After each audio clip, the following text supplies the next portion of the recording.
Lembrando a todos que além da teoria sobre as fórmulas que nós passamos em PowerPoint na semana passada, temos também ali na página 33 a 43 do livro toda a parte teórica de desenvolvimento de todos os conceitos. Dá uma pesquisada lá que é muito importante.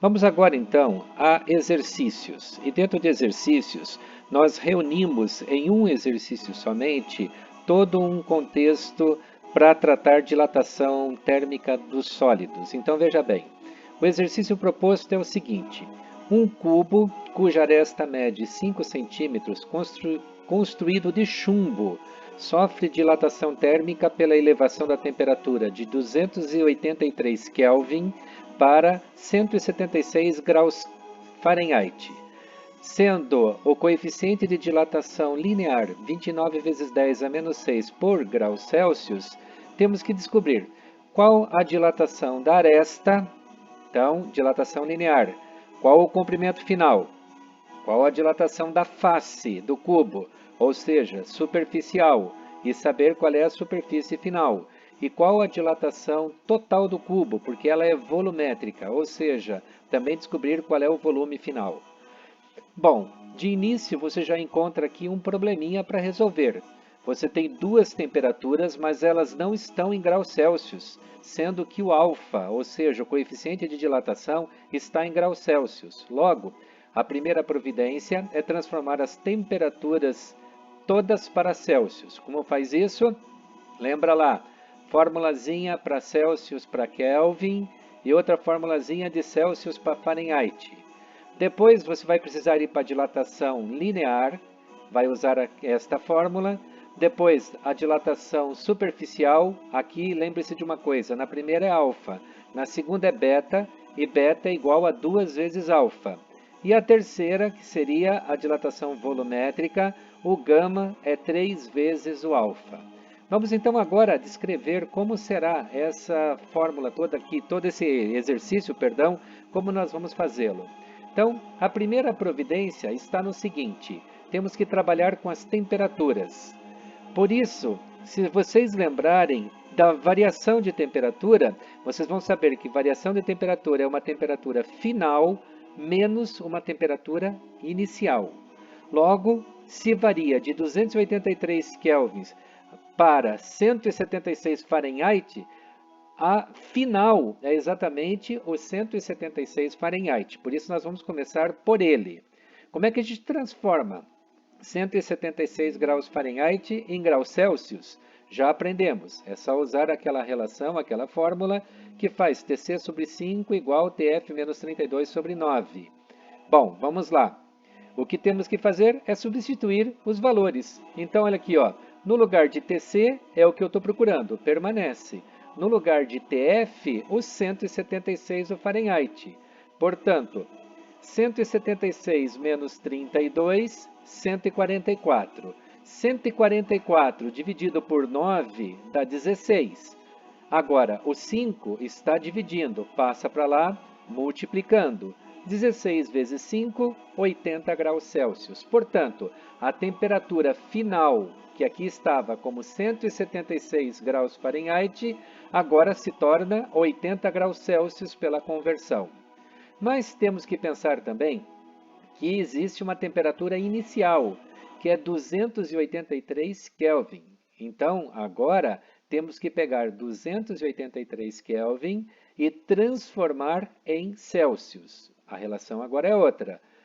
Temperatura Celsius é a mesma coisa que a temperatura Kelvin menos 273. Substituindo no lugar do TK pelo 283, vamos ter uma conta muito simples. 283 menos 273, que dá 10 graus Celsius. Ou seja, se nós tínhamos descoberto que este aqui é 80 e esse é 10, nós estamos perguntando que dilatação térmica vai existir quando este cubo sai de 10 graus para 80. 10 graus para 80. Variação de temperatura. De 10 para 80, você pega o 80 menos 10. Qual a variação de 10 até 80? 70 graus Celsius. Guarda aí na memória este valor. A variação da temperatura, ΔT, é 70 graus Celsius. Vai ser usado em todos os exercícios daqui para frente, todas as partes do exercício daqui para frente. Então, vamos lá. Próxima etapa é descobrir a dilatação linear, ou seja, só uma linha, uma das arestas do cubo, e depois descobrir o comprimento final. O que nós temos de dados? Em primeiro lugar, a fórmula, que variação do comprimento, variação linear, é alfa, coeficiente de dilatação linear, vezes o comprimento inicial, vezes a variação da temperatura. O que nós temos? Em primeiro lugar, que a variação da temperatura que calculamos, 70 graus Celsius. Em segundo, que o coeficiente de dilatação, 29 vezes 10 a menos 6 graus Celsius. Gente, vamos guardar um pouquinho na cabeça aqui o 10 a menos 6. Porque lá naquela revisão de potenciação, nós descobrimos que 10 a menos 6 é a mesma coisa que dividir isso aqui por 1 milhão. Porque é negativo, portanto, é um número decimal com 6 casas. É a milionésima parte. Mas isso aí depois você dá uma revisada. Continuemos para o cálculo. Então, agora nós temos que pegar cada parte e substituir para achar ΔL, variação do comprimento. Ou seja, alfa, 29 vezes 10 a menos 6. Comprimento inicial, 5 centímetros. Variação da temperatura, 70. Então, vamos lá. 29 vezes 10 a menos 6 é o alfa, 5 é o comprimento inicial, 70 variação da temperatura. Uma dica que a gente dá, quando você tem uma multiplicação como essa, que tem aqui misturado uma potência negativa, separe as coisas. Deixe o 29, o 5 e o 70 e deixe o 10 a menos 6 separado, porque multiplicar por 10 a menos 6 significa pegar tudo o que acontecer aqui e dividir por 1 milhão. Logo, 29 vezes 5 vezes 70 é 10.150. Mantém o 10 a menos 6. Ou então, se você dividir 10.150 por 1 milhão, vai dar 0,010150. Ou seja, olha lá, qual é o número que está ali? 6. Qual é o sinal? Negativo. Negativo, vírgula. 6 casas. 1, 2, 3, 4, 5, 6. Nas 6 casas tem que estar incluído todo o número que deu aqui. Por isso, nós chegamos a este valor. Bom, o comprimento final menos o comprimento inicial é a variação de comprimento também. Mas nós queremos saber o comprimento final. Portanto, o comprimento inicial que está diminuindo vai passar para o outro lado somando. Logo, o comprimento final é tudo o que já havia mais o que aumentou. Portanto, já existia um tamanho de 5 centímetros, aumentou este número aqui. Percebeu que já desprezei o último zero porque não precisa dele. Então, aumentou 0,01015. Se você somar isso aqui, está lá o resultado. Qual é o comprimento final? 5,01015 centímetros. Você acabou de descobrir. Então, aqui, quanto foi a dilatação da aresta e aqui, qual o comprimento final. Vamos reforçar esses conceitos daqui a pouco quando formos fazer a dilatação superficial, que é a nossa próxima etapa. Dilatação superficial, ou seja, a face do cubo. E qual que seria a superfície final desse cubo? Então vamos ver as duas coisas. Primeira coisa é que a nossa fórmula ΔS agora não é alfa, é beta, que multiplica pela superfície inicial, que multiplica pela variação da temperatura.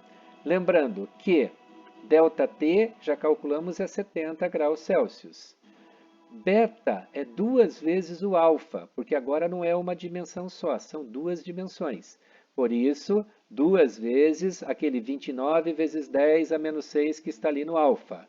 Logo, 29 vezes 2, 58 vezes 10 a menos 6. Esse aqui é o nosso beta para colocar aqui no cálculo. Continuando, temos que pensar também a superfície inicial, porque havia uma dimensão só de 5 centímetros. Agora é a face de um cubo, que é um quadrado. Quadrado você acha superfície por lado elevado ao quadrado. Portanto, 5 elevado ao quadrado, 5 de uma dimensão elevado ao quadrado. Logo, a superfície inicial é 25 centímetros quadrados. 5 vezes 5, tá? Hora de aplicar a fórmula. Beta nós já temos, foi calculado aqui. S inicial foi calculado aqui. Delta T nós temos dali. Portanto, colocando os valores, 58 vezes 10 a menos 6 do beta, 25 do S0, 70 da variação da temperatura. Só fazemos a mesma coisa que fizemos antes. Separamos o 10 a menos 6 do restante e multiplicamos 58 vezes 25 vezes 70, que vai dar 101.500, multiplicado por 10 a menos 6, olha lá, negativo, vírgula, 6 casas, 1, 2, 3, 4, 5, 6.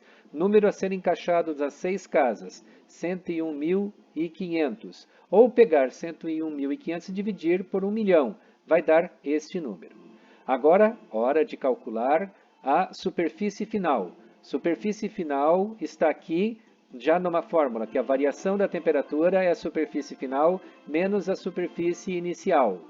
Logo, se eu tenho que isolar SF, passa SI para o outro lado somando.